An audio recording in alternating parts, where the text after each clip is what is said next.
So ayan guys, nag-rent kami ng e-bike for $12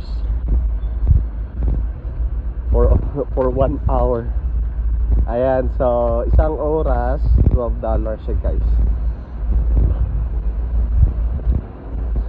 So since meron pa kaming natitirang minuto, susulitin na lang muna natin kasi yung mga natitirang minuto.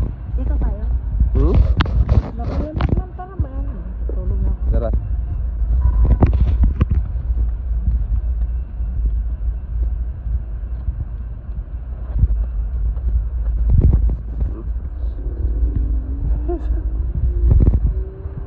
So, meron pa kayong mga siguro 30 minutes bago mag-end yung time namin. Gamit natin sa susunod pagpunta natin na naman. Hindi, kay magkuan man eh. Inadira gani?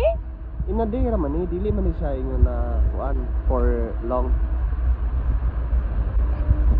Pero tignan nyo guys, magaganda na yung mga dahon ng kahoy. Ayan. Kasi pa-autumn na. Autumn na talaga. Autumn na. So ayan guys, tignan nyo naman yung mga dahon na lalagas na guys. Yan.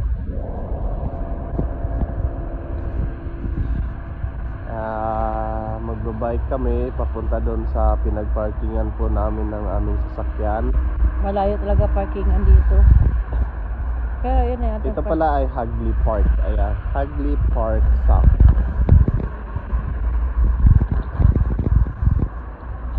Pero kailangan na namin umuwi kasi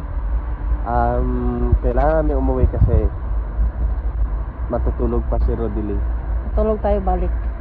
Tutulog kami babalik. And ayan, daanan nyo. diba doon tayo nag-park? Ito na yung park. Ito na yung sasakyan mo. Yung mo alam. Dito na. Ay, di natin ni hot doon. Ay, tara na. Nabuo eh. Sige na, park na. Pwede siguro yan. So, kana lang sa guys.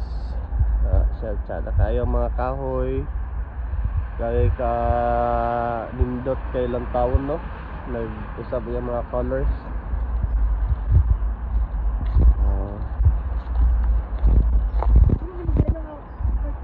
Ha? Sige na, itarang sa natin nag-park. See ya guys.